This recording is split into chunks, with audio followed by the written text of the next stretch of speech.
নমস্কাৰ বন্ধুসকল, বাৰ যিহেতু বিয়া আৰু আজি হ'ল জোৰণ, সেইকাৰণে পেণ্ডেলটো দি পিনে গোটেই ৰেডি হৈ গ'ল। এবাৰ চাওকচোন পেণ্ডেলটো কেনেকুৱা হৈছে, যদি ভাল লাগিছে লাইক এটা কৰি দিব। আৰু এনেকৈ বন্ধুসকল জোৰণৰ সকলোবিলাক যোজা চলি আছে আৰু অলপ পিছতে মই আহি গ'লোঁ ওপৰৰ ফালে, মানে বা ৰেডি কৰি আছে বিয়াৰ লুকছৰ কাৰণে। মেকআপ আৰ্টিষ্টে ধুনীয়াকৈ অৱশেষত মানে এয়া হ'ল ফাইনেল লুকছ। তো ভাল লাগিছে বিয়া বুলি আৰু কি ক'ম। তো অলপ পিছতে আহি গ'ল জোৰণ দিবৰ কাৰণে দৰাৰ ঘৰৰ পৰা মানুহ। আৰু এতিয়া মানে কাৰ্যসূচীবিলাক চলি আছে। দৰাও সেন্দুৰ পিন্ধালে, গোটেইখিনি মানে যি দিব লগা আছে দি আছে। এনেকৈ জোৰণৰ পৰিৱেশটো এবাৰ চাওকচোন বন্ধুসকল।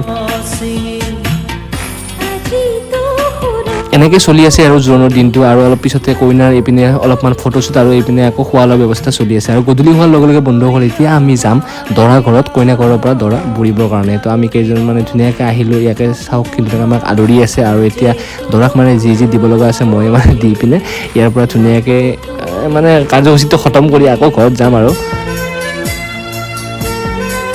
এনেকৈ আমাৰ আহিও ভাল লাগিল। ইয়াতে ধুনীয়াকৈ গোটেইখিনি কাম হৈ গ'ল আৰু এনেকৈ আমি আহি পালোঁ ঘৰ। আৰু